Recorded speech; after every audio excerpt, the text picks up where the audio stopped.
اگلا سوال ہے، بعض ماڈرن اسکالرز اور دانشوروں کی جانب سے اکثر قربانی کے دنوں میں سننے کو ملتا ہے کہ عید قرباں کے موقع پر بہت مہنگے جانور ذبح کرنے سے بہتر ہے کہ انسان کسی غریب کی مالی مدد کر دے، اور بعض اوقات یہی سیم دلیل حج اور عمرہ کے خلاف بھی پیش کی جاتی ہے۔ آپ کا موقف کیا ہے؟ میرا موقف یہ ہے کہ ماڈرن اسکالر جو ہے نا، ان کی مت ماری ہوئی ہے۔ شاعر اسلام تبدیل نہیں ہو سکتے۔ اس کی میں آپ کو ایک چھوٹی سی مثال دیتا ہوں۔ اس وقت ایون پاکستان جیسے اسلامی ملک کے اندر بھی لاکھوں لوگ ایسے ہیں کہ جن کو اذان کی آواز اس مسجد کی نہیں آ رہی ہوتی جہاں وہ نماز پڑھ رہے ہوتے ہیں۔ جب سے ایک سپیکر کا حکم ہوا تھا، اب تو خیر وہ 4 کر لی ہیں انہوں نے، تو ہم لوگ ظہر کی نماز اذان سن کے نہیں پڑھتے ہیں۔ ہمیں پتہ ہوتا ہے کہ مسجد میں 1 بجے جماعت ہے، فلاں مسجد میں 1:30 بجے ہے، ہم گھڑی کو دیکھ کے جا رہے ہوتے ہیں۔ پریکٹیکلی اس وقت اذان کی ضرورت باقی نہیں رہی ہے، اور یورپ امریکہ میں تو ویسے ہی اذان کی آواز باہر نہیں آتی، لوگ گھڑیوں کو دیکھ کے جمعے کے لیے نماز کے لیے جاتے ہیں۔ تو کیا اذان بند کر دیں گے؟ نہیں، وہ اسلام کے شعائر اللہ میں داخل ہے، وہ آپ چینج نہیں کر سکتے۔ جس طرح کہ صحیح بخاری میں آتا ہے کہ یہ رمل جو ہے طواف کے پہلے 3 چکروں میں، جو عمرے والا طواف ہوتا ہے احرام کی حالت میں، 3 چکروں میں آپ اکڑ کے چلتے ہیں، اس لیے کہ مشرکین عرب کہتے تھے کہ مدینہ بیماریوں کی سرزمین ہے، صحابہ آئیں گے تو بیمار ہوئے ہوں گے، تو نبی علیہ السلام نے حکم دیا کہ ذرا اکڑ کے چلنا ہے تاکہ پتہ چلے کہ مسلمان صحت مند ہے۔ لیکن اب تو اس کی کوئی ضرورت باقی نہیں ہے، لیکن آج بھی مرد نے چھوٹے چھوٹے قدم اکڑ کے اور فاسٹ چلنے ہوتے ہیں، وہ سنت زندہ ہے۔ صفا مروہ کی جو صحیح ہے، یہ کیا تھی؟ سیدہ ہاجر تھی نا، جو یہ ہاجرہ لفظ غلط ہے، ہاجر لفظ ہے، وہ دوڑی تھی پانی کے لیے، لیکن وہ اللہ نے کہا ان الصفا والمروہ من شعائر اللہ، صفا مروہ بھی اللہ کی نشانی ہے۔ حتیٰ کہ سورہ حج میں ہے کہ جو ہدی کے جانور ہیں، جو حج کے لیے قربانی کا جانور جاتا ہے، وہ بھی شعائر اللہ میں داخل ہے، حالانکہ وہ جانور ہے، شعائر اللہ میں داخل ہے، اللہ کے ساتھ اس کی نسبت ہو گئی ہے۔ بالکل اس طریقے سے یہ اسلام کے شاعر ہیں، ان کو آپ چینج نہیں کر سکتے۔ حتیٰ کہ اتنی سخت حدیث ہے سنن ابن ماجہ میں، المستدرک الحاکم میں، کہ نبی علیہ السلام نے فرمایا جو استطاعت کے باوجود عید کی قربانی نہیں کرتا وہ ہماری عیدگاہوں سے دور رہے۔ یعنی ایک ضعیف روایت بھی ہے کہ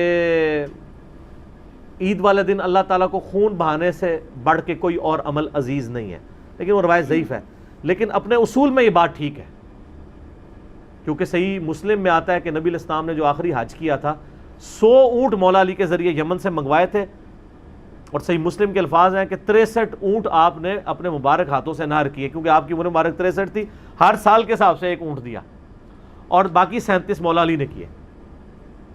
تو نبی علیہ السلام تو قربانی کا اتنا اہتمام کرتے تھے، آپ نے کسی نے نہیں آپ کو مشورہ دیا کہ سر 63 اونٹوں کی کیا ضرورت ہے، اور 1 اونٹ آج 2.5-3 لاکھ روپے کا، کروڑ روپے کا اونٹ آپ نے اس وقت جو ہے وہ قربان کر دیے۔ تو یہ شاعر کو آپ چینج نہیں کر سکتے۔ البتہ اس کا ایک پہلو درست ہے کہ ایک بندے نے ایک حج کیا بڑی مشکل سے پیسے جوڑ کے، بس ٹھیک ہے، وہ حج تمتع کر لے، ایک ہی سفر میں حج اور عمرہ جمع کر لے۔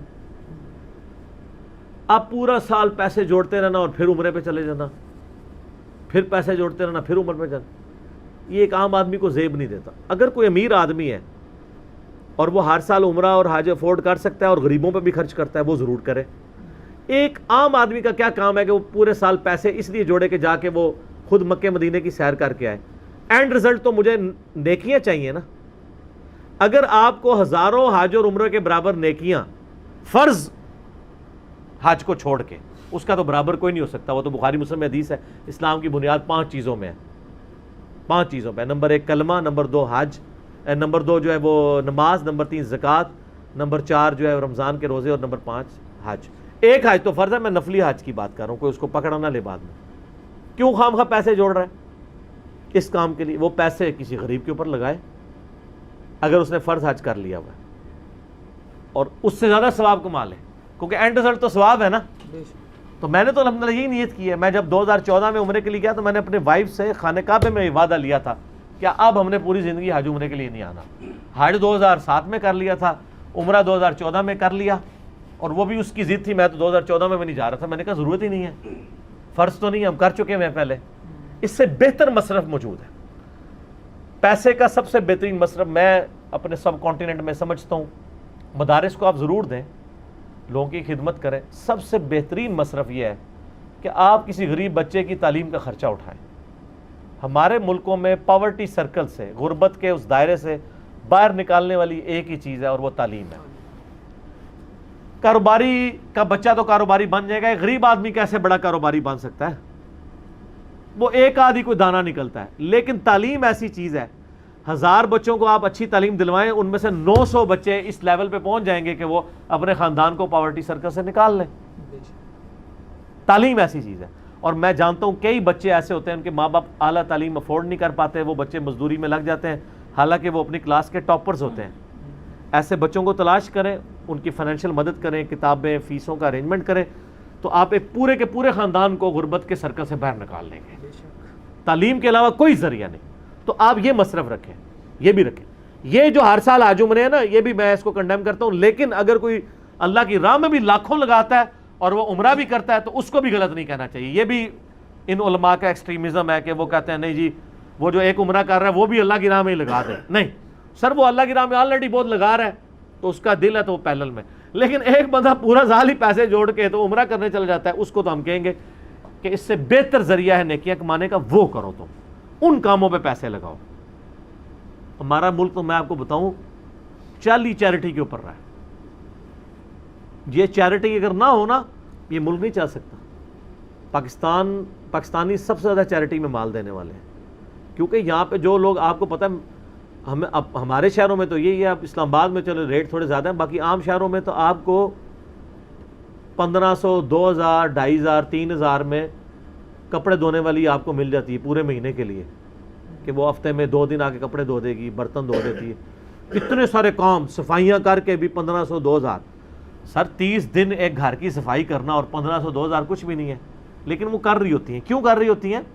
کہ ان کو پرکس مل رہے ہوتے ہیں ساتھ, سائڈ بینیفٹ.